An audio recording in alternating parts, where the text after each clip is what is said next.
E tá tudo ótimo. Compartilhar aqui minha tela contigo.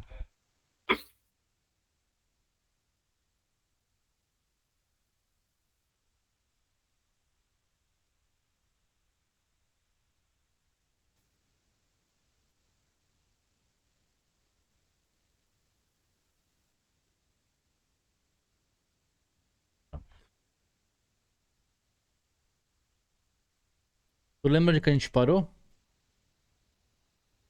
Ih, rapaz, eu anotei, eu nem sei onde eu anotei. Tá. E foi aqui, ó.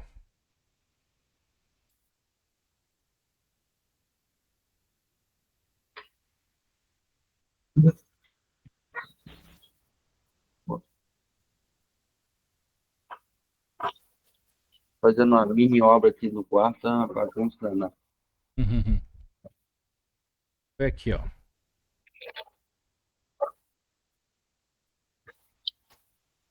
Aqui,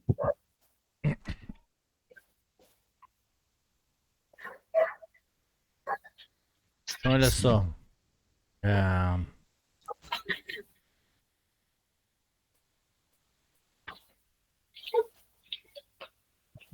vou fazer uma breve introdução aqui, Gustavo, tá? Só pra gente conseguir contextualizar bem e ter uma boa conexão entre o conteúdo que foi ministrado no outro dia e hoje, tá ok? Só um breve resumo aqui.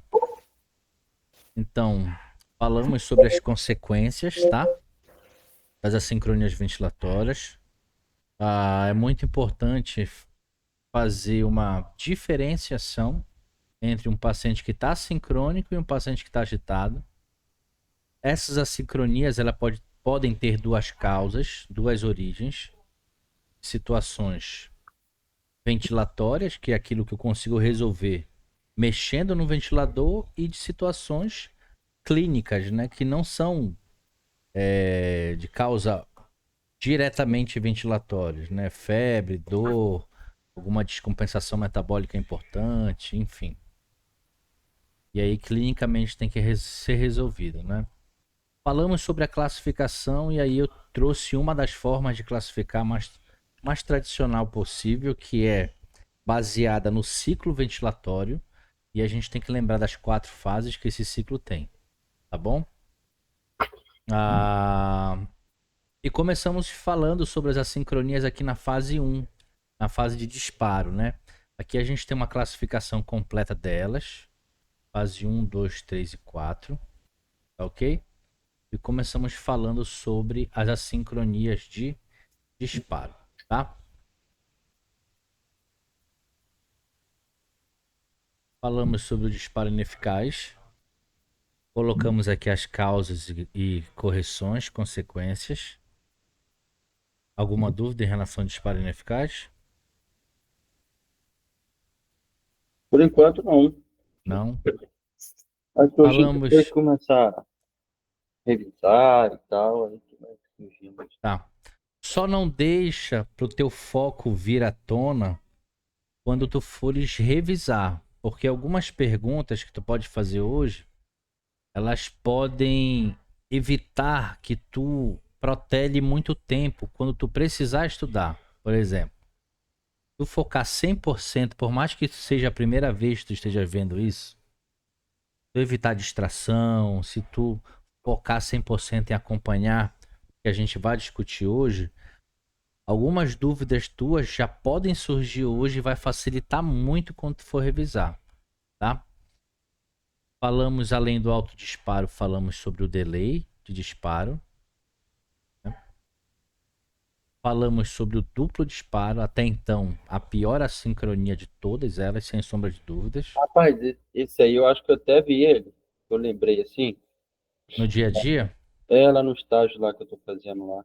essa aqui é a pior que tem. É, eu falei, rapaz, eu acho que eu já vi isso aí. Essa aqui é a pior, tá? Só que tava de Essa. longe, né? Só, é Uhum. um o paciente sofreu um. traumatismo cranial no crânio, né? Uhum. E ele tava com pique na cabeça, tava com dreno.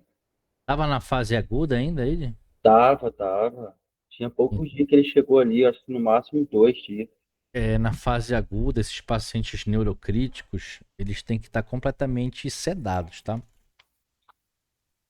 Porque ali qualquer coisa aumenta a pressão intracraniana e ela vai acabar gerando mais dano ainda do que ele Aí já foi tá tendo. ele tava com dreno ali tava com 2 drenos na cabeça, um com sangue, o outro acho que era para pressão, se não me engano, é uma bolsinha.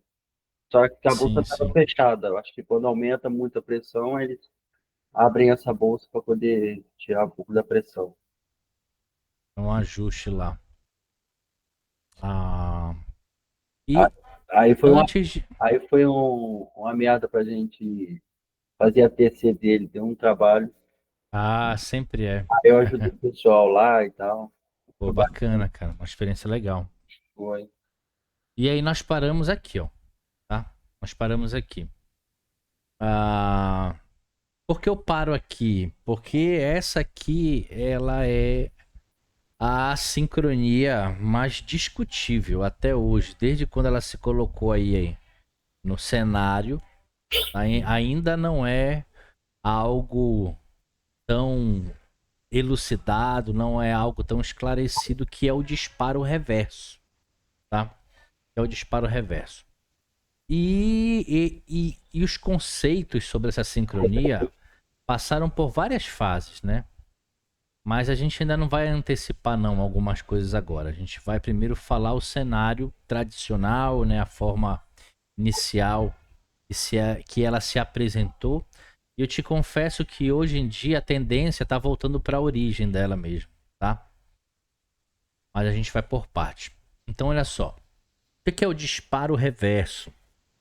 O disparo reverso ele tem várias formas de se demonstrar, tá bom? E aqui eu trouxe talvez as duas mais habituais desse disparo reverso. Eu tenho aqui à esquerda um disparo reverso sem empilhamento de ar, tá?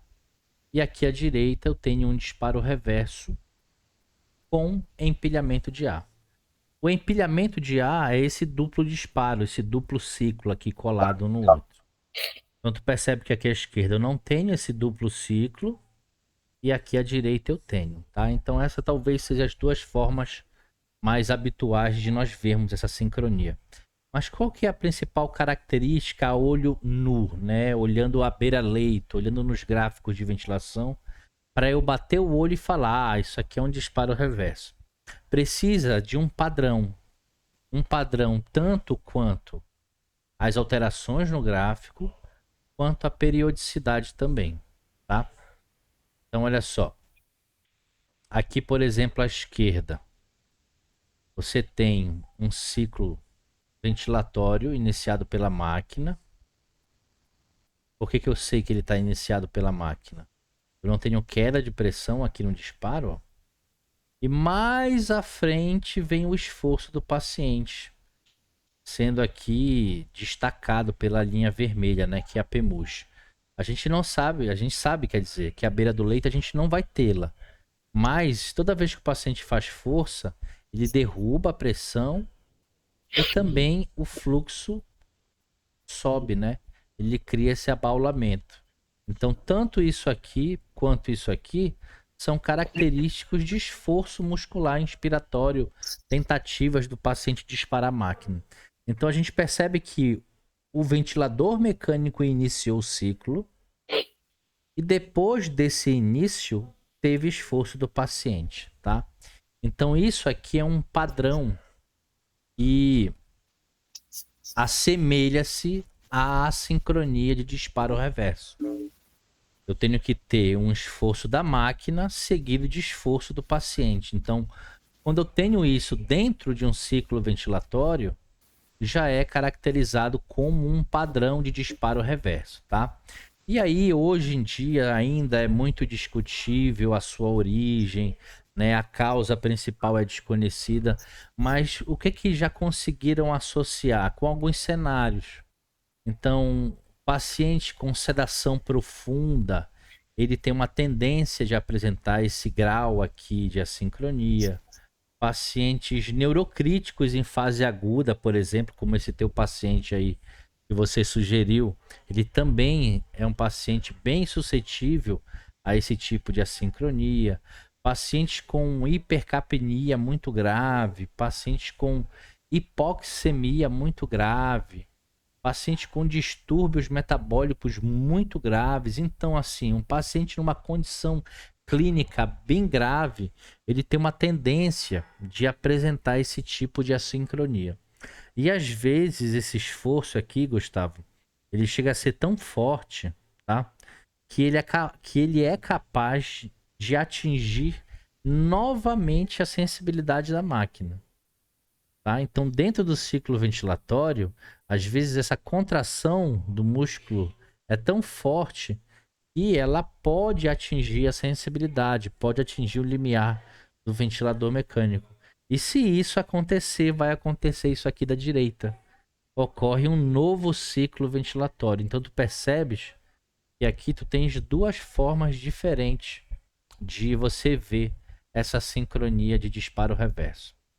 Outra hipótese também que foi argumentada lá no início é de que essa assincronia ela é causada pelo ventilador mecânico que estimula receptores de expansibilidade que estão lá na caixa torácica, e esses receptores, por estímulo ali vagal, eles acabam contraindo o diafragma de uma forma involuntária, né? Então é como se a máquina estivesse involuntariamente estimulando o diafragma a trabalhar, tá bom? Então essa foi a primeira hipótese aí, a mais tradicional dessa sincronia, que até hoje ainda é muito discutível quanto à sua fisiologia, quanto à sua etiologia. A gente ainda não conseguiu chegar em um senso comum, tá? É bem discutível isso até os dias atuais, ok? O que eu posso falar, né, sobre isso? Vamos lá. Já falei que a causa é desconhecida, né? Algumas hipóteses associadas: sedação profunda, pacientes neurocríticos em fase aguda, hipoxemia severa, hipercapnia severa, foi o que eu mencionei também agora há pouco. E se eu tiver diante a esse padrão, a esses padrões aqui, existem algumas coisas que podem ali me ajudar a ter um pouco mais de certeza a respeito disso, que também ainda é discutível.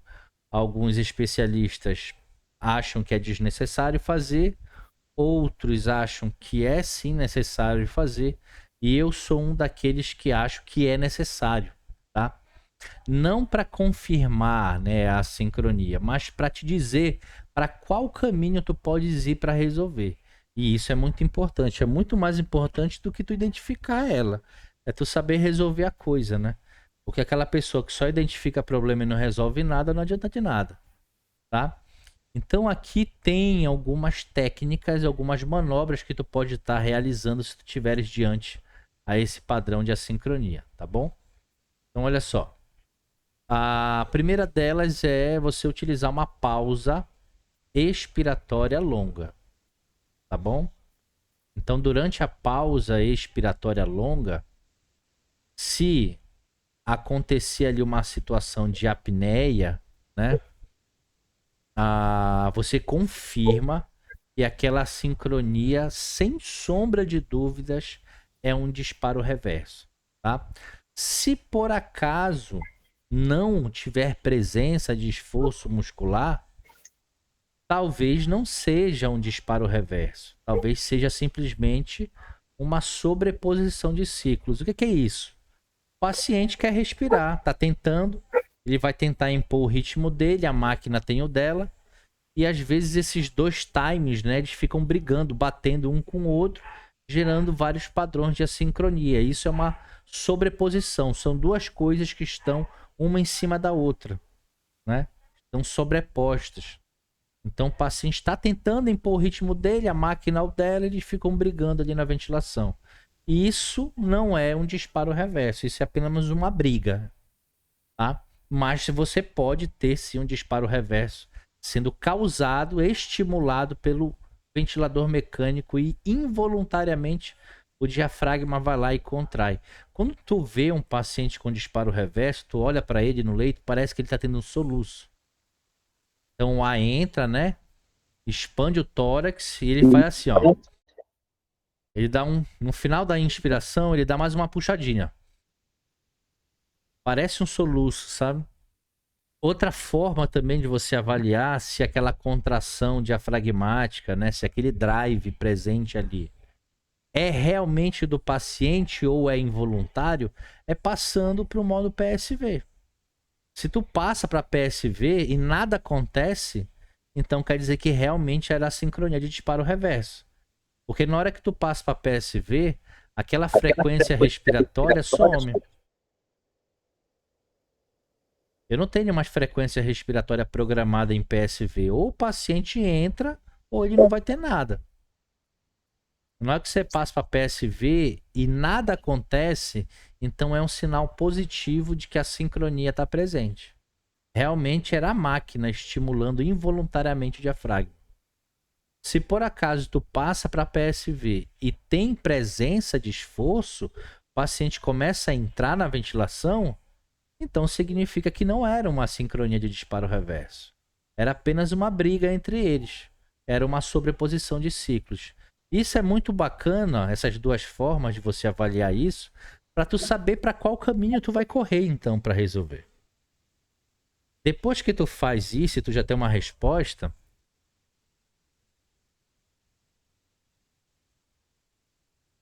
qual que seria a solução, né? Se a PEMUS, que é a pressão muscular ali, ela foi igual a zero, que é a mesma coisa que eu disser para ti, que não houve esforço nenhum, tem um direcionamento, tem um caminho a seguir. Eu tenho que reduzir o strain. O que é o strain pulmonar?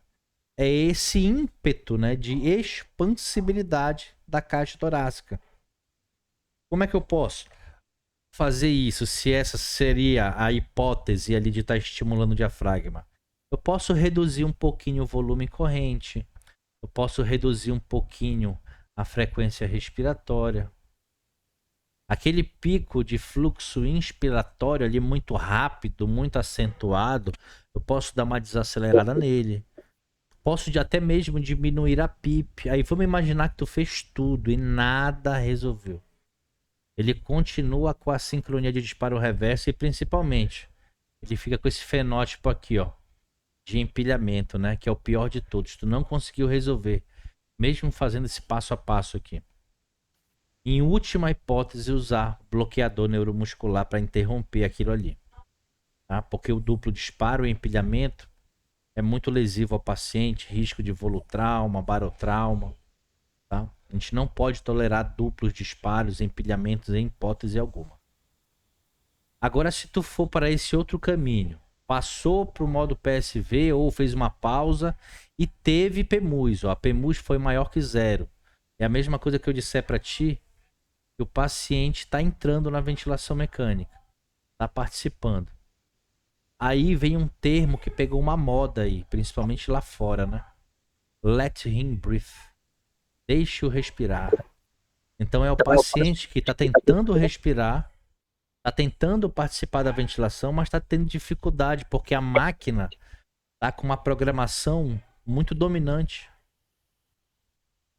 Nesse caso, já que eu tenho que deixar ele respirar, eu posso ajustar uma frequência respiratória de apoio, que é uma frequência programada baixa, de 8, 9, 10, até 12 ali, dando mais liberdade para ele respirar. Posso deixar ele em modo PSV. Se ele estiver sedado, eu posso desligar ou reduzir ali, superficializar mais a sedação, enfim, dar mais autonomia para ele, já que ele quer respirar, eu deixo. O que tu não pode cometer é o erro, né? Então imagina que tu passou para PSV ele. E aí tu tens um paciente que está em PSV e ele teve esforço muscular, ele estava entrando na ventilação mecânica. A ideia é deixar ele respirar. Se tu tens um paciente e tu passa para PSV e ele faz uma apneia, nada acontece, não adianta tu deixar ele respirar, porque os estímulos não são voluntários, tu tem que ir para esse outro caminho aqui. Tá? Então a gente tem que ter muito cuidado em relação a isso. Saindo do disparo reverso, que é a nossa última sincronia de disparo, a gente entra nas assincronias de fase 2, tá? Que são as assincronias de fluxo. E eu tenho duas. Ou esse fluxo vai estar em excesso, ou esse fluxo vai estar insuficiente. Tá? Quando eu tenho um fluxo em excesso, ele é bem característico aqui nesse gráfico de pressão. Ó. Tá vendo essa espícula bem no início dele? Uhum. Isso aqui é chamado de overshoot. Então esse overshoot, formado bem no início do gráfico de pressão, ele é característico do sinal de fluxo excessivo. E aí como é que eu resolvo? Né? Qual que é a causa primeiro desse fluxo excessivo? É uma pressurização muito rápida. Né? Ou um fluxo inspiratório em excesso.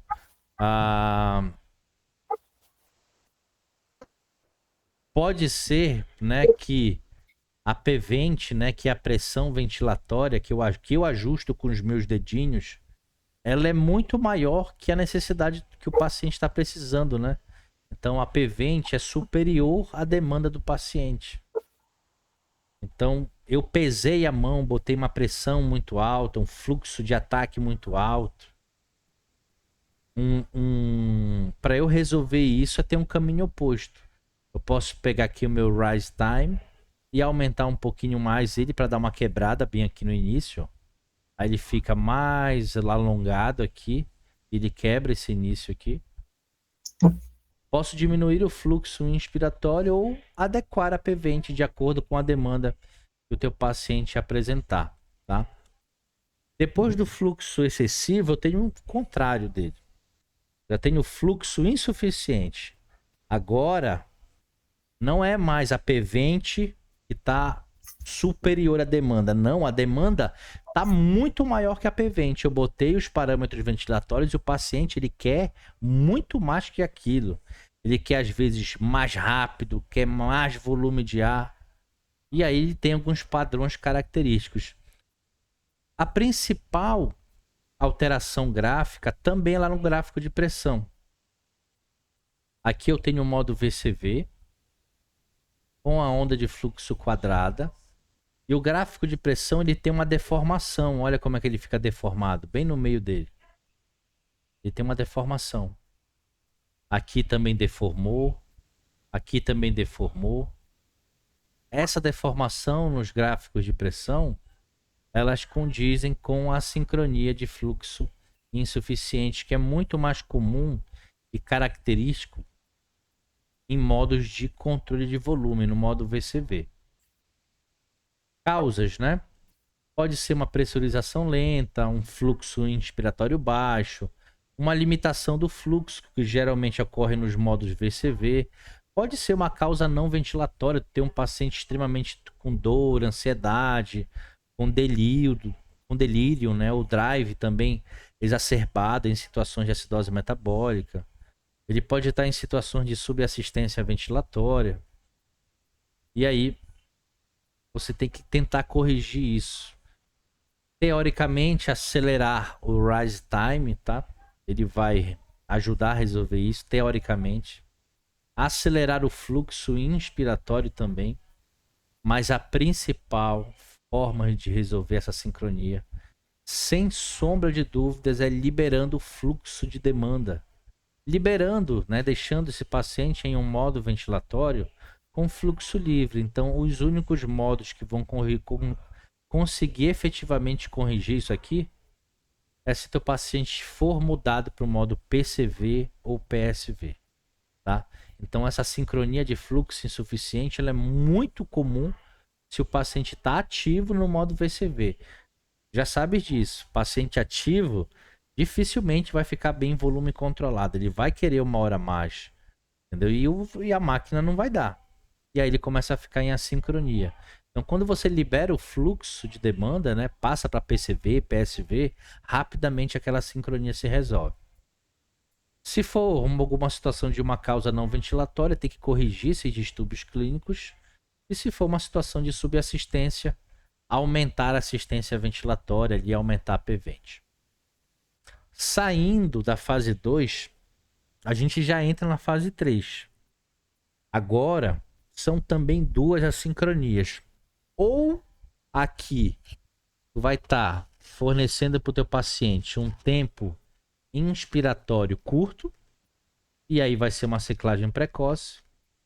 Ou tu vai estar dando para o teu paciente um tempo inspiratório longo, que é uma ciclagem tardia.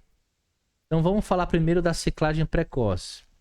A ciclagem precoce é característica, você conseguir identificá-la nessa alteração bem aqui, ó. Lá no gráfico de fluxo da fase expiratória, você vê esse entalho aqui, bem próximo do pico de fluxo ex, tá vendo? Quase que colado nele. Aham. Ó, quase colado nele. Isso é lei, todos os ciclos tem que ser ativos, tá? Vê que o de paciente, ó, tá disparando em todos os ciclos ventilatórios, tá? Eu tenho queda de pressão aqui, queda de pressão aqui, queda aqui, queda aqui. Então é a máquina disparando. Eu programei 12 e o paciente está fazendo 24, ó, tá? Então ele está ativo na ventilação. E em todos os ciclos, lá no gráfico de fluxo, eu tenho esse entalho, ó, bem próximo ao pico de fluxo eixo. Isso é característico da ciclagem precoce, tá? Causas de ciclagem precoce. Principal é essa: tempo programado menor do que o tempo do paciente. Então tu programou um tempo curto para ele. Ou se tiver em VCV, né, diminuir ou trabalhar com fluxo inspiratório muito rápido, deixa o tempo ins curto em VCV. Diminui o tempo ins em VCV, dependendo do ventilador e modelo e marca, lógico, tá bom? Mas em resumo é isso. É quando você tem um tempo ins curto. Como é que eu resolvo isso? Aumentando, né? Aumentando o tempo inspiratório de acordo com o modo que tiver à sua frente, tá? Depois da ciclagem precoce, a gente tem o inverso. Se uma hora o problema era porque o tempo estava curto, aqui já está longo demais, além do necessário. E aí tu tens uma subida de pressão. Olha lá. Aqui ficou bem bonitona ainda. Tens uma subida de pressão no final da fase inspiratória, que também é uma forma de overshoot, tá? Então sempre que a pressão sobe além do que está programado, é um overshoot aqui, um overshoot no final da fase ins. Algumas pessoas chamam isso aqui de overshoot de saída. E aquele overshoot que tu viu lá no fluxo excessivo é o overshoot de entrada. Esse overshoot de saída, associado ao fluxo zero, olha lá, fluxo zero, fluxo zero, fluxo zero. Você tendo essas duas coisas juntas, é a forma mais característica da ciclagem tardia.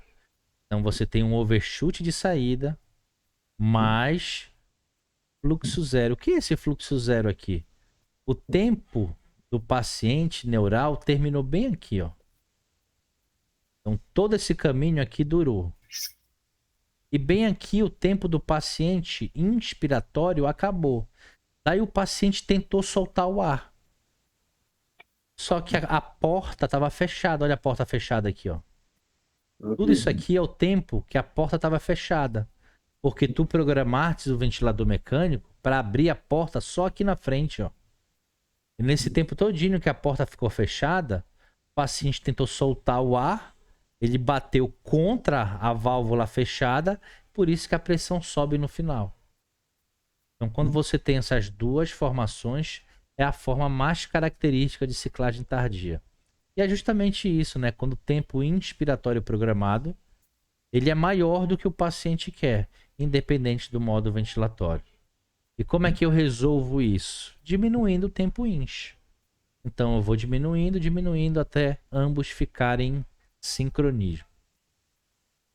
Além das assincronias, existem algumas alterações gráficas muito importantes que podem, né, e nós devemos ali avaliar nos gráficos, não apenas as assincronias em si. E aqui eu tenho uma delas, olha só. A gente já falou sobre isso aqui lá nas aulas de mecânica ventilatória, tá? Sobre o autopip, né? Mas é algo importante que a gente consegue analisar de forma estimada, olhando o fluxo expiratório que não consegue retornar para a linha de base, ó. Então é uma forma à beira-leito, né, subjetiva, de você olhar e afirmar, ó, tem autopip.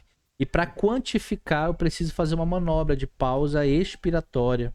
E lá no gráfico de pressão, observar essa diferença de pressão e quantificar a PIP intrínseca. Isso aqui só para a gente relembrar da forma que a gente já aprendeu lá no módulo 2. Aqui eu botei algumas causas de resolução, tá bom? Para você se afeiçoar também. Algumas causas, né, de autopip. Você tem uma janela de tempo comprometida, então tem que corrigir essa janela de tempo. Geralmente se corrige diminuindo a frequência respiratória, um por vez, né? Depois o tempo INCH, depois o volume. Se tiver pausa contínua ali, retirar a pausa, tá? Pode dar uma corrigida nessa janela de tempo. Outra causa, resistência muito alta, resistência aumentada. Então tem que avaliar e minimizar esse aumento de resistência, porque pode ser qualquer coisa, né? Pode ser secreção, pode ser uma rolha, pode ser um mau posicionamento do tubo na boca do paciente, pode ser um filtro que está sujo, pode. Então para cada situação tem uma resolução diferente. Pode ter uma alteração da fisiologia do paciente, então cuidado, tá? Tem algumas pessoas que querem corrigir a fisiologia obstrutiva do paciente no ventilador. Isso é do paciente. Então tem pacientes DPO6 que vão ter um nível de hiperinsuflação já muito agudo. Você não pode desfazer essa adaptação fisiológica desse paciente obstrutivo no ventilador mecânico. Então eu posso às vezes ali minimizar esse efeito e tolerar o autopip se for nessas situações de paciente DPO6, tá? Alguns desses pacientes, é sempre bom lembrar, que eles amam a PIP. Então o DPOC ele pode sofrer aquele efeito stent, né, o stent effect, causado pelo aumento da PIP e o deslocamento do ponto de igual pressão, fazendo com que melhore a permeabilidade e a patência de via aérea. E lembrar de fazer o PIP teste, de atribuir o valor adequado dessa PIP pelo AOP. E essa otimização da PIP pode resolver essa situação aqui desses pacientes DPO-cíticos, tá? Outras causas. Paciente com um drive exacerbado, né? Tá hiperestimulado esse centro respiratório. A hiperinsuflação dinâmica, ela pode, nessas situações, ser uma causa de autopip. E aí tem que avaliar. Às vezes, o teu paciente pode estar com um drive exacerbado por subassistência. Às vezes, tem que testar. Então, aumentando o suporte desse paciente, a resposta esperada é que ele diminua esse drive exacerbado, esse ímpeto respiratório. Mas não é uma lógica isso, tá? Isso tem que ser testado para cada paciente e ver se dá certo. Aqui eu tenho um exemplo, ó, de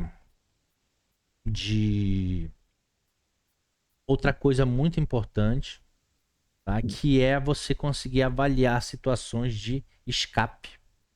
Então eu tenho aqui os 3 gráficos escalares. Nitidamente, já sei que eu estou no modo aqui. Aqui eu tenho um gráfico de pressão, gráfico de fluxo, gráfico de volume, fluxo quadrado, né? E aqui eu tenho um acréscimozinho de uma pausa contínua, que o VCV faz isso. Se você desejar colocar uma pausa contínua. E eu tenho os fluxos zeros aqui, ó. Mas aqui causados propositalmente, tá? Alguém ajustou isso aí. Mas lá no gráfico de volume tu vê essa coisa esquisita aqui, ó. Era um gráfico que é para sair do zero e é para voltar para o zero. Percebe que um novo ciclo se inicia, mas ele nem chegou ainda a voltar. E já começa de novo. Já começa de novo. E quando isso não acontece, está muito, né, associado a situações de escape aéreo. Ah, causas de escape. Aí a gente pode ter muitas causas. Já vi pacientes com vários tiros no tórax, com os buracos dos tiros fazendo barulho de ar saindo. Já vi. Tá? Já trabalhei 4 anos em um hospital de referência em porta aberta, né, praticamente. A gente recebia de tudo ali. Era bem na frente da BR, na avenida que mais tinha acidente. E assalto e roubo aqui em Belém. E aí Lá, tinha lá, muitas lá, situações. lá a gente estava com um paciente assim também. É, Eu não sei se era a traqueostomia, se estava pequena ou mal tracionada, alguma coisa assim inclusive tá aqui esse que motivo, ó. a coordenadora lá tinha comentado. Uhum. Só que aí eu não voltei nele depois, fiquei agarrado aquele outro lá do trauma lá. É. Aí o cuff dele estava insuflado em 100. Pois é, isso daí não é. É até complicado assim. O bacana da gente estar numa mentoria, porque a gente consegue falar algumas verdades, né? A gente não precisa ter toda aquela passapano, né? Passagem de pano nas coisas. Então, assim, eu sei que a realidade, infelizmente, ocorre. Agora, tu colocares um cuff é como se tu fosse querer resolver um problema de uma forma não resolutiva, entendeu? Então, na hora que tu deixa um cuff hiperinsuflado a 100, que é o máximo de 100, 100, 120, acho que vai até mais, dependendo do equipamento. Mas eu vou tirar essa dúvida depois, mas é bem próximo disso. Tu tá colocando o paciente numa situação muito arriscada, né? Quando tu deixa o cuff muito insuflado, ele aperta muito a parede interna e isso causa uma isquemia, né? E É, essa isquemia vai causar uma necrose. Pode até abrir ali uma fístula, entendeu? Uma traqueomalácia que a gente chama. Então, muito perigoso isso aí. Não é recomendado, né? Depois que faz essa traqueomalácia, meu irmão, esquece. Aí o paciente vai ter quadros de sepse pulmonar por aspiração de conteúdo gástrico frequentemente, muito difícil de reverter isso aí, entendeu? Então botei aqui algumas situações, olha só, de vazamento, né? Cuff pouco insuflado ou com defeito, o tubo ou a traqueostomia pequena para via aérea, pode ter também um acessório ali, né? Tracionada, tá? Isso aqui a enfermagem tem que ter muito cuidado com isso. Como eu tinha esse tipo de problema aqui, porque às vezes o técnico, né, com a boa intenção, pega um pacote de gás e faz aquela coleira aqui no pescoço do paciente, né? Entope de gás, cheio de gás. A intenção dele é melhor, da melhor possível, né? Aliviar a pressão ali e tal, deixar um ambiente menos, né, assim, propício à sujidade. Mas na hora que ele entope de gás ali, ele puxa a traqueostomia para fora. E ela mal posicionada pode causar também vazamento.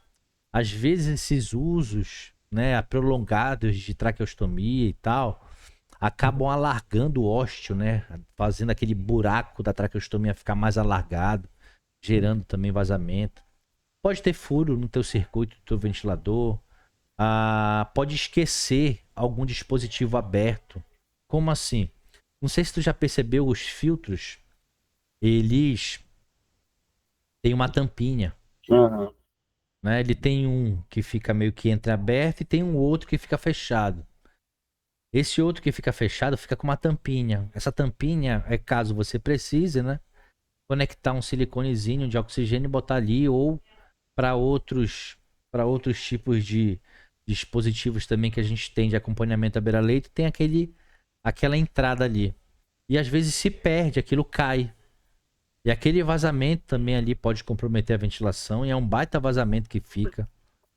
A gente pode ter também esses mesmos dispositivos acidentalmente esquecidos, abertos, nos sistemas abertos, ou sistemas fechados de ventilação mecânica, tá bom? Até corrigir isso aqui.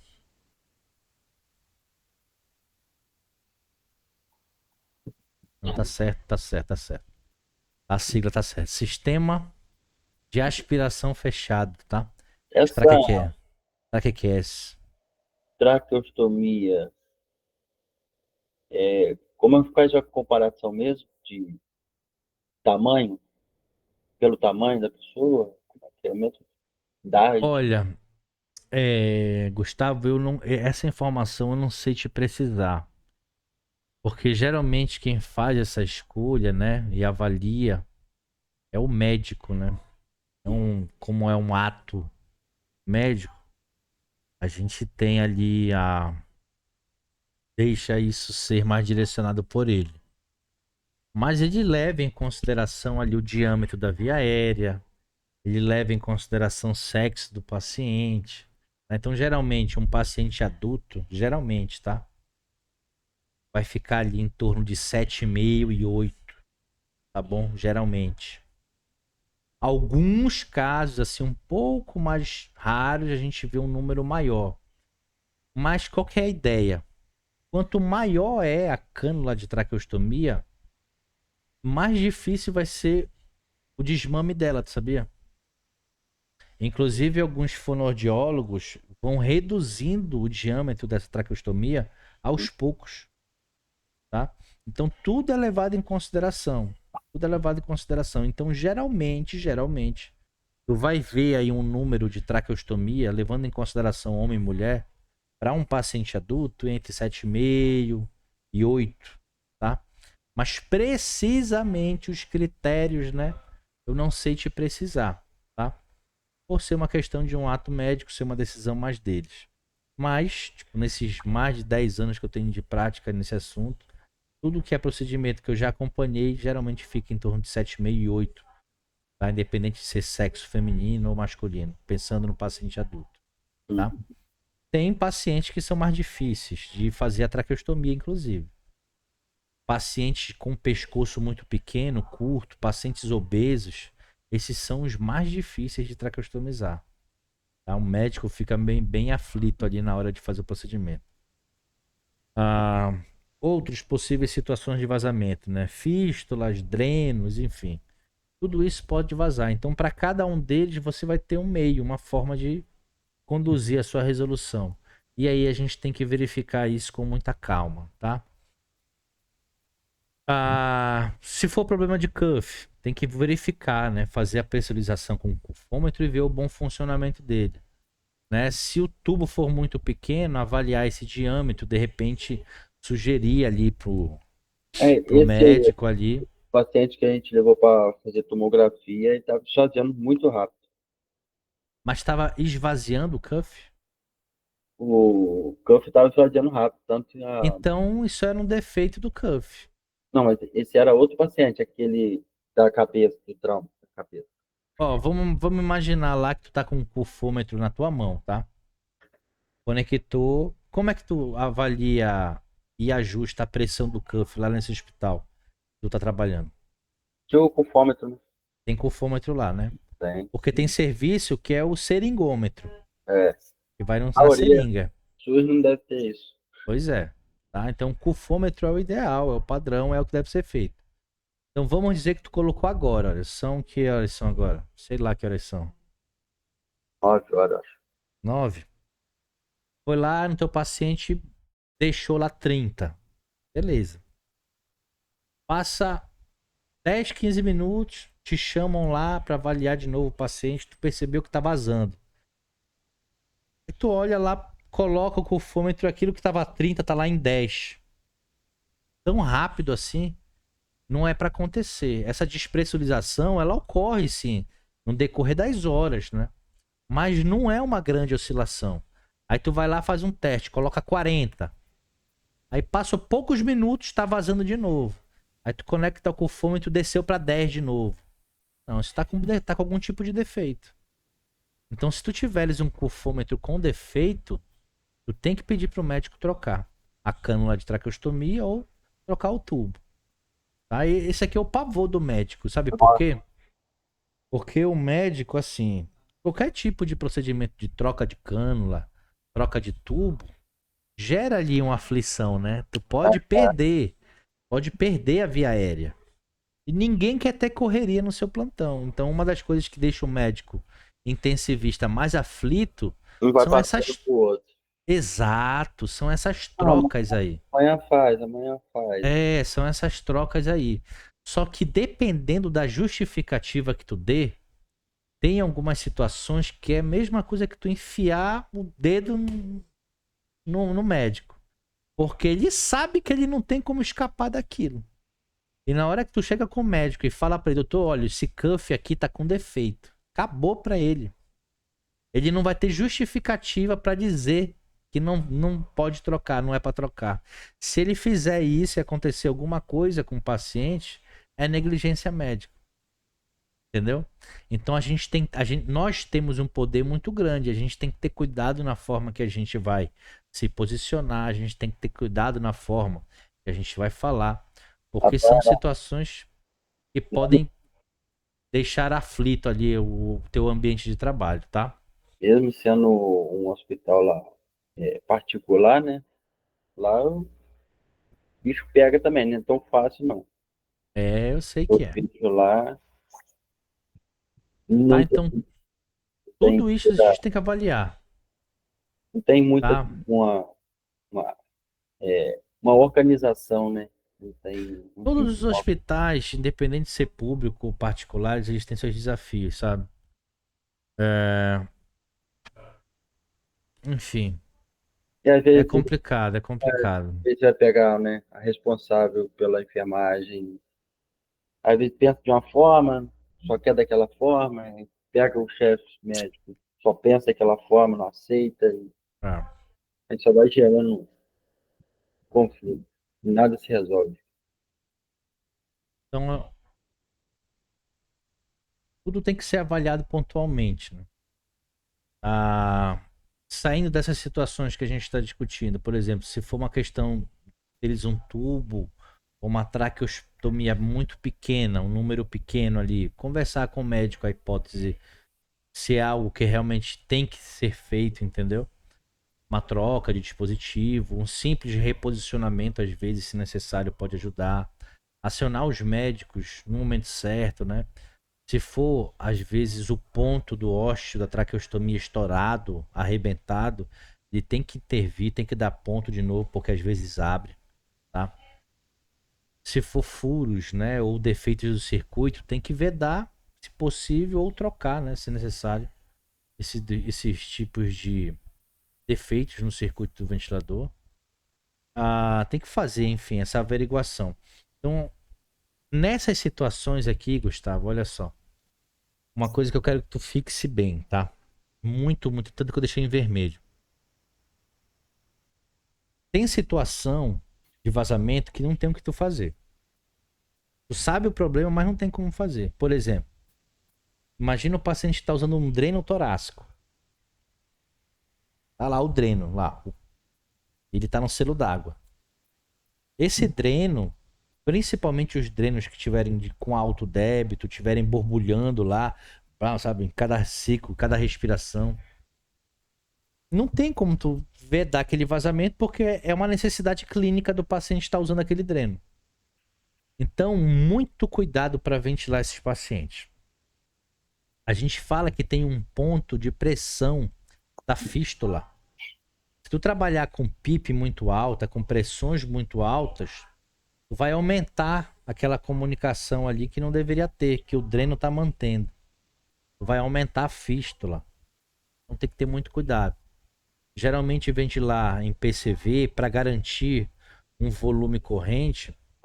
Por que o modo PCV? Porque na hora que tu tem um vazamento, imagina que tu colocou, vamos imaginar que tu botou o modo volume controlado, tá? E aí botou lá, sei lá, 300 ml de ar. O ventilador, meu irmão, ele não sabe que o paciente está com dreno torácico. Ele só vai ver aquele volume se perder ali. Então tu programou 300 e tá voltando lá na válvula exalatória muito mais do que aquilo ali, ou muito menos do que aquilo ali. Tá tendo uma diferença, uma alteração ali pelo vazamento. E a máquina não vai conseguir compensar aquilo direito. Quando tu ventila em pressão e deixa o volume correr livre, né?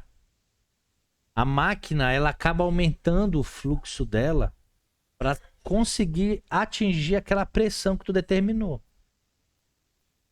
Já que o volume é livre, se tiver um vazamento, ela vai notar que ela precisa aumentar o fluxo para chegar naquela pressão. Ela não está sabendo que aquilo está acontecendo por causa do vazamento. Ela simplesmente vai fazer aquilo acontecer.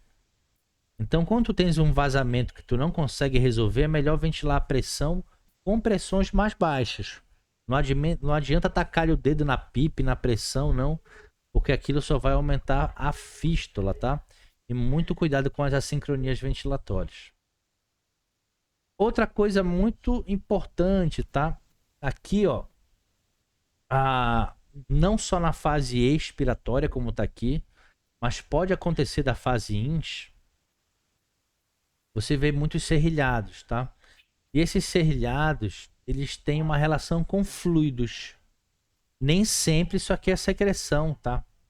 Pode ser água dentro do circuito. Por isso que é melhor você associar fluidos. Pode ser no tubo, pode ser na traqueostomia, pode ser dentro do circuito, condensados. E aí tem que desobstruir isso, retirar. Tá? Quais são as formas mais frequentes? Tá aqui, ó, fluidos, secreções, condensados, tá? Alguns mecanismos adaptativos de alguns ventiladores também podem gerar esses padrões de serrilhamento. Ele tem uma abertura de válvula quando a resistência está aumentada, e aí pode gerar esse tipo de mecanismo adaptativo. E a gente tem que, de forma bem pontual, para cada situação, corrigir, tá? Muita calma. Na maioria das vezes é alguma coisa obstruindo o fluxo. Na passagem desse fluxo ali, o ar passa causando esse fluxo mais turbulento, né, e gerando esses padrões de serrilhamento.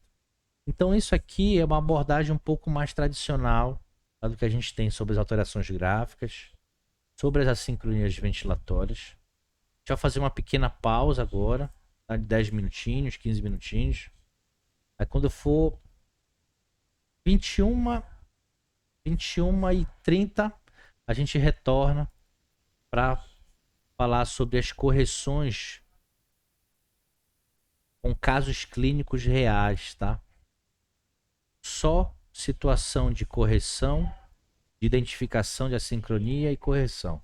Identificação de assincronia e correção. Tudo de casos clínicos reais. A gente vai trabalhar uma por uma com calma. Tá ok? Tá show. E já já a gente retorna. Meu Deus.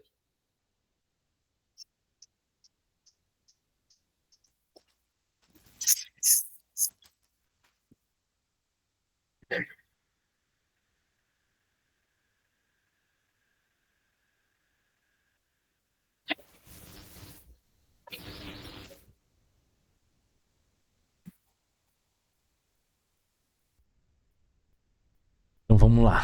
Então, olha só. O que a gente vai fazer agora?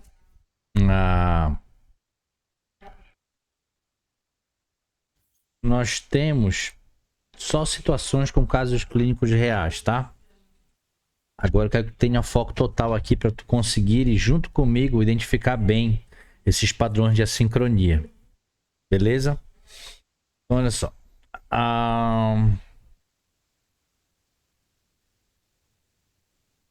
Primeira situação, um disparo ineficaz, tá? Tá pausado aqui a imagem, consegue ver bem ela aí? Aham. Eu vou soltar ela já já, mas de cara, logo nesse modelo de pausa, tu percebe que bem aqui, ó, tem uma subida do fluxo, né?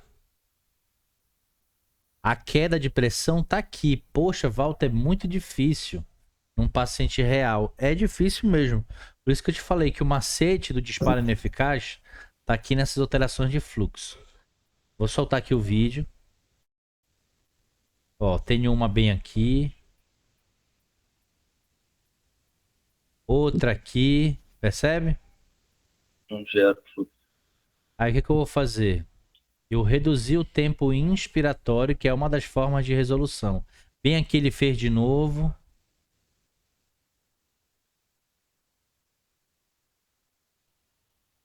Vamos acompanhar. Ó, parou de fazer aquele padrão. Aqui ele conseguiu respirar. Ciclo controlado aqui. Aqui ele fez uma bem suave. Mas, ó, começou a entrar já na ventilação. Percebe? Que aos poucos foi diminuindo as assincronias. Tá? Então aqui tu tem um padrão de disparo ineficaz sendo corrigido por uma diminuição do tempo ins. Aqui tinha um tempo ins longo e eu deixei um tempo ins mais curto. Olha, era 1,55 o tempo ins e depois eu reduzi para 1 segundo. Olha como o gráfico até diminuiu de tamanho, né? Ah, Tá sim. saindo, quebrando um pouco mais esse padrão de assincronia, tá?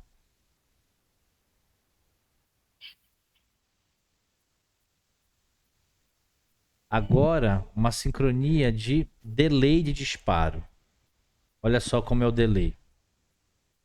De cara, eu já vejo outro padrão aqui, ó. Aqui tem um disparo ineficaz que a gente acabou de ver, aqui tem outro. E lá em cima no gráfico de pressão, percebe que a curva ela já tá caindo desde aqui, ó. Tá caindo, tá caindo, tá caindo, tá caindo, mas só lá na frente que teve o início do ciclo. Então bora ver agora de forma dinâmica. Ó, disparo ineficaz aqui, delay de disparo aqui. Olha o delayzão aqui, bonito. Aqui ficou lindão. Olha o tanto que desde aqui veio baixando, veio baixando, veio baixando, veio baixando. Depois que teve o esforço. Tá? Depois que teve esforço. Percebe que tem uma demora, ó. Desde aqui de baixo, olha. Ó. E eu vou corrigir isso. Tem uma mistura de delay com disparo ineficaz. Mudei a sensibilidade de pressão para fluxo. É uma das formas de resolver isso. Só fiz essa diferença, tá? Só mudei o tipo de sensibilidade, ó. Diminuiu, tá vendo? Agora o paciente está conseguindo entrar direito na ventilação mecânica, ó. Percebeu? Aham. Aqui é um autodisparo. Olha só o autodisparo como ele é perigoso. Se tu olhar o paciente na beira do leito, tu vai jurar que é ele respirando. Ó, tu vai jurar que é o paciente respirando. Aí eu fiz uma manobra de pausa expiratória bem longa. Na hora que eu faço a manobra, eu vejo oscilações no gráfico, mas cadê o paciente respirando, ó? Eu tô segurando aqui com o dedo aqui embaixo. Aí quando eu tiro o dedo, vou tirar já já, o paciente supostamente volta a respirar. Então, na verdade, essas oscilações que tu estavas vendo lá, era só o coração batendo. Olha lá. E aí a máquina estava se confundindo, achando que essas oscilações fossem tentativas do paciente querer respirar. Na hora que eu tiro o dedo do botão, ele supostamente volta, mas eu já sei que não é ele. Fiz o teste, fiz uma pausa expiratória e nada aconteceu. Como é que resolve isso? Fazendo o caminho oposto. Saindo da sensibilidade mais leve para uma um pouquinho mais pesada. E na hora, os ciclos supostamente ativos somem. Ficando só os ciclos controlados aqui. Eu tinha colocado, ó, em torno de 20. Tá bom? Duplo disparo aqui, ó, dentro do simulador. Tá? Dentro do Sim4Vent. Você tem mais Percebe? fácil. Ó, empilhado aqui, tá? Forma dinâmica, olha lá. Empilhado, olha o volume de ar empilhando aqui, ó. Vamos ver como é que eu vou resolver esse problema. Estou reduzindo o fluxo. Se eu reduzo o fluxo, o tempo ins aumenta. Olha lá. Parou os empilhamentos, tá vendo? Ficou ainda um pouquinho de ciclagem precoce aqui, ó. Mas pelo menos os empilhamentos foram resolvidos, né? Que é a nossa preocupação maior. Toda a sincronia é complicada, mas a que gera empilhamento de ar é a que tem maior potencial de lesão. Olha o disparo reverso aqui, fica olhando. Opa! Isso aqui é raro, esse registro. Observa, olha lá. Fica olhando. Ó, fez um disparo reverso aqui. Aí ciclo normal. Ciclo normal. Ciclo normal. No próximo vai dar um disparo reverso, quer ver? Ó. Então, supostamente é o paciente entrando aqui junto com a máquina. Aí eu vou fazer uma manobra de pausa expiratória. Cadê o paciente fazendo força para respirar aqui? Sumiu, ó. Então, realmente é a máquina que está estimulando o diafragma a contrair, ó. Tirei o dedo, a máquina entrou, o diafragma contraiu. Então, quais são as formas nesse caso? Então, já que eu tenho um padrão confirmado de disparo reverso, eu tenho que diminuir essa expansibilidade pulmonar, essa expansibilidade da caixa torácica. Primeira coisa é reduzir um pouco mais o volume corrente. Eu estou em modo de pressão, eu tenho que reduzir a pressão controle aqui, ó. Reduzo para diminuir um pouquinho mais esse ímpeto. Próximo passo, eu vou reduzir aqui a frequência respiratória um pouquinho.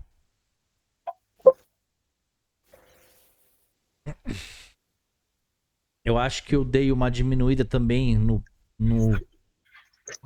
pico de fluxo inspiratório, tá? Deixando um tempo ISO um pouco mais alongado, mas não é muito comum esse ajuste que eu fiz no final. Os dois primeiros são os principais, que é reduzir o volume e a frequência. E percebe que eu fiz isso e sumiu a sincronia, olha lá. Tá? O paciente parou de fazer a sincronia. Por que que essas assincronias, tá? De empilhamento de ar, de duplo disparo, elas são tão difíceis de corrigir? É por causa desse padrão aqui, ó.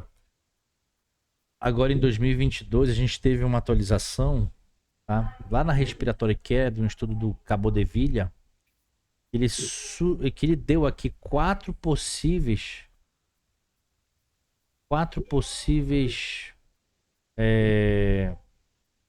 classificações para as sincronias de disparo, tá? E essa que a gente acabou de ver aqui, que é o disparo reverso, ó, tá bem aqui, ó. O Early Trigger, tá? Que ele até usa um outro nome para falar sobre ela. Ele chama ela de disparo precoce, tá? Só botei aqui só para fazer essa referência a uma atualização que está em vigor agora e tornando-se bem relevante aqui no Brasil. Saídas assincronias de disparo, olha só. Agora, assincronias de fluxo e é fluxo excessivo. Olha o overshoot de entrada aqui, ó. Tá vendo? Vários overshootzinhos aqui, ó. Aqui. Aí eu vou fazer um ajuste no rise time. Ó, tá um rise time baixo, ele vai aumentar esse rise time. Na hora que ele aumenta o rise time, esse fluxo de ataque fica menor. Confirmou. Cadê os overshoots de entrada? Sumiram. Bora ver o próximo. Sumiu. Tem um disparo ineficaz aqui camuflado, tá vendo? Ó, mas os overshoots sumiram. Tá? Talvez a próxima coisa seria aí mexer na sensibilidade para tirar esse disparo ineficaz. Enfim. Mas como o foco foi só ir falar sobre o fluxo excessivo, tá aqui caracterizado, tá?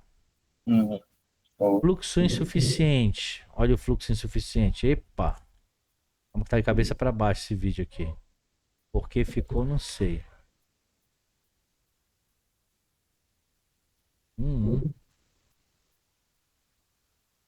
Tá doido, é? Por que tu está de cabeça para baixo? Não sei porque da cabeça para baixo, ó. Essa loucura. Como é que eu coloco ele para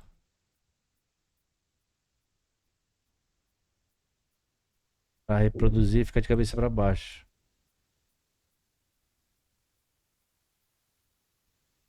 Calma que eu tenho outras formas de mostrar ele.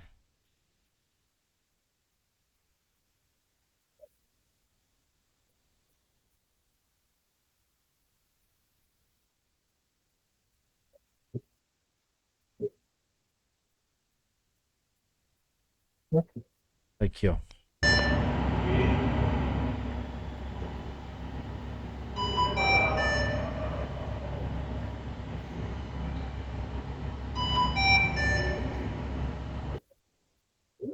Olha lá. Percebe a queda de pressão aqui, ó. Que foi mais discreta. Mas tá até bem. Tá até bem. Bem sim. Deixa eu pegar uma mais característica ainda. Pera aí.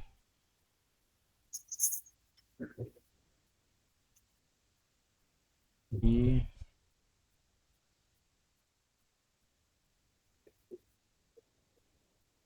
aqui. Olha, Gustavo. Aqui, ó. Ó, tá vendo essa queda de pressão aqui? Aqui de novo. Aqui de novo. Mesmo eu dando o que o paciente supostamente quer, que é mais volume, percebe que ele continua assincrônico.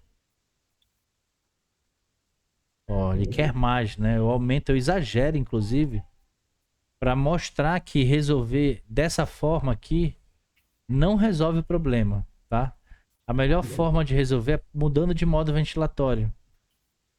Mudando de VCV para PCV, na sincronia de fluxo insuficiente. Ó, 610 de volume bem exagerado, mesmo assim, ele continua com o padrão de assincronia. Olha lá. Bem isso. Aqui ficou característico demais, ó. Esse é o padrão de fluxo insuficiente, ó. Ele deforma a curva de pressão, ó. Ó, vou mudar só de modo ventilatório. Eu mudei para pressão controlada.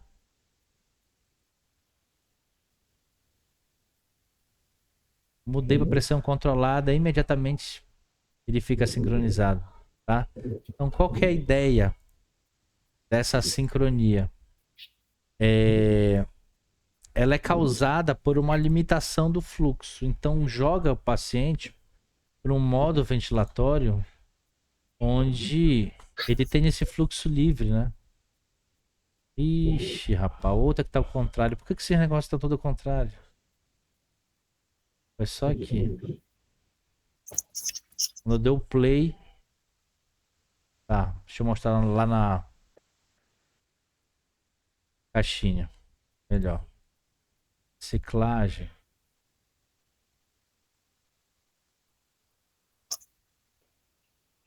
Olha lá.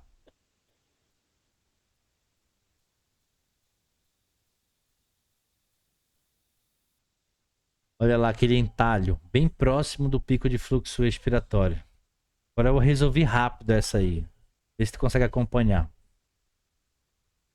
Olha lá, o padrão da sincronia, tá vendo aqui, aqui, aqui. Eu pego a porcentagem de ciclagem e reduzo ela ao máximo. Como o modo é PSV, na hora que a gente reduz a porcentagem de ciclagem, ao mesmo tempo a gente está aumentando o tempo INS. A ciclagem precoce, o problema é porque o tempo INS é curto. Então eu aumentei o tempo inspiratório. Olha como imediatamente resolve o problema. De novo, mais rápido agora, sem eu pausar. Ciclagem precoce, ciclagem precoce, ciclagem precoce. Reduzir para o máximo possível. E na próxima já resolve, ó. Imediatamente, tá vendo? Deixa eu ver outra aqui. Ciclagem precoce em PCV. Bora ver essa aqui.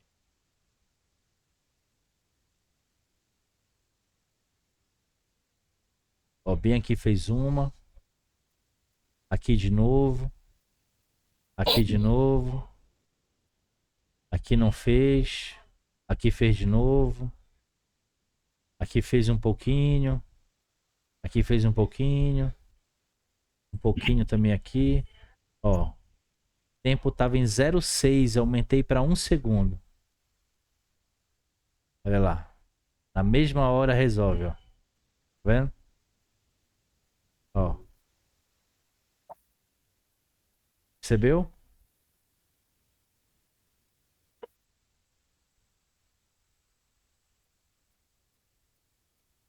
Agora a última ciclagem tardia, tá? Com correção. Aquela mesma que tava lá. Olha lá. Vou usar aqui. Overshoot de saída, fluxo zero. Overshoot de saída, fluxo zero. Overshoot de saída, bem grande esse, ó. Fluxo zero. Tá fechada a porta aqui.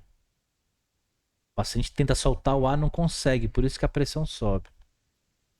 Olha de forma dinâmica como é que fica, ó.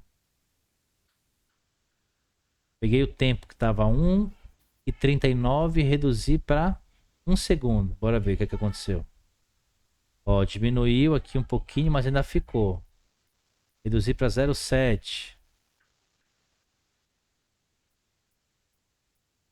Deixei em 0,8.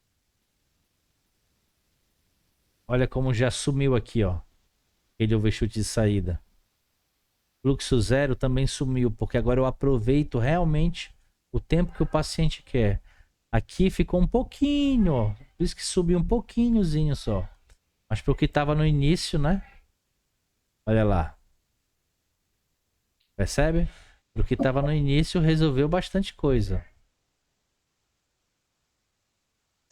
Vou deixar rolando agora desde o início pra tu ver como era e como ficou. Olha como era aí, ó. Overshoot, fluxo zero. Overshoot, fluxo zero. Overshoot, fluxo zero. Ó, 1,39. Aí eu comecei reduzindo. Primeiro deixei em 1 segundo. De 1,39 reduzi para 1, ainda ficou um pouco, ó. Por isso que eu diminui mais um pouquinho. Deixei aqui em 0,7 mais ou menos, ó. Aí resolvi deixar em 0,8 para não ficar tão curto. Olha lá. Quebrou o padrão de assincronia. Tá? E essa aqui é a última assincronia ventilatória. Tá bom? Show. E aí eu vou te mandar agora uma forma resumida, tá? Uma forma resumida de um roteiro para te ajudar no dia a dia. Vou pegar aqui. Ó, eu deixei separado aqui, ó. Cada sincronia dessa com possíveis correções.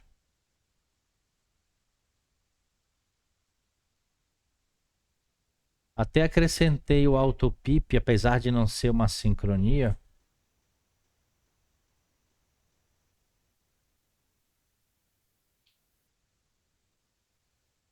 Acrescentei ele também para você ter um material de acesso rápido, tá?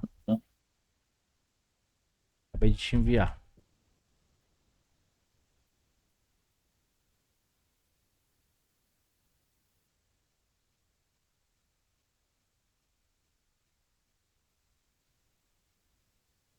Deixa eu abrir aqui.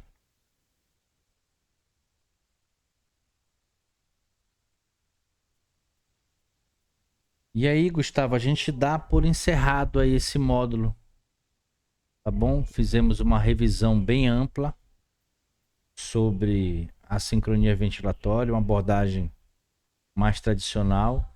E depois a gente contextualizou com alguns casos clínicos reais, mostrando algumas formas de resolução, tá? Contextualizando algumas práticas mais atualizadas também.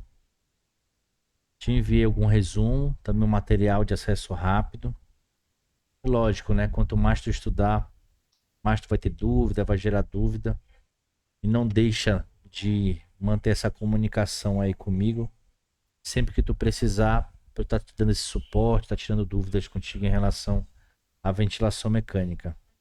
Hoje a gente finaliza, né, oficialmente o programa de mentoria. A gente passou aí por vários encontros, né? Bastante material já gravado de apoio. Assim que eu for soltando outros materiais novos, também vou dividindo contigo. Tu tá no grupo da GW Saúde já? Eu acho que não. Não? Tá, eu vou te mandar o link do grupo. Por lá, sempre que eu faço alguma publicação, sempre que tem alguma atualização, sobre algum assunto, eu solto lá, tá? Até para ter um material aí de tá sempre por dentro, né, dos acontecimentos novos de ventilação mecânica. Eu queria saber de ti como é que foi essa experiência tua sobre esse programa de mentoria. Foi Se tu boa, gostou, alguma sugestão de melhoria? Fica à bastante, vontade. bastante legal, dinâmica, didática, né? Isso é bom, importante. O pessoal sente muita falta, né? Que bom, espero que contribua muito também para ti. Eu já te enviei algum certificado Dos outros já, né? já do módulo 1 e do módulo 2, né? Isso. Tá ótimo. Então, vou te enviar aqui do módulo 3, tá? Só envia novamente para mim teu nome completo.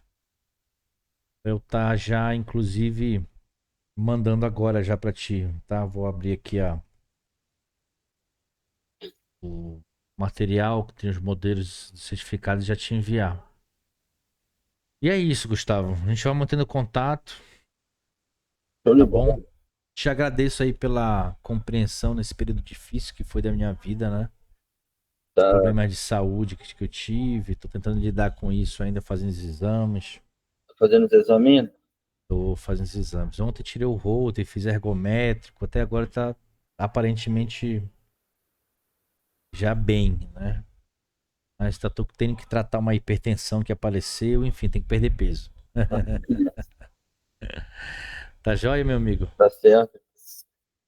Então, um abraço, muito obrigado por tudo. Se tiver Nada. alguém, tá, que você acha que vai gostar do programa e puder indicar também, eu vou agradecer imensamente. E a gente tá aqui para manter contato, tá? Não esquece do suporte, tá bom? Não, pode A deixar. consultoria é eterna, então mantenha contato. Tá show de bola. Beleza, meu amigão? Valeu, Um abraço, Gustavo. irmão. Tamo junto aí. Tchau, tchau. Valeu.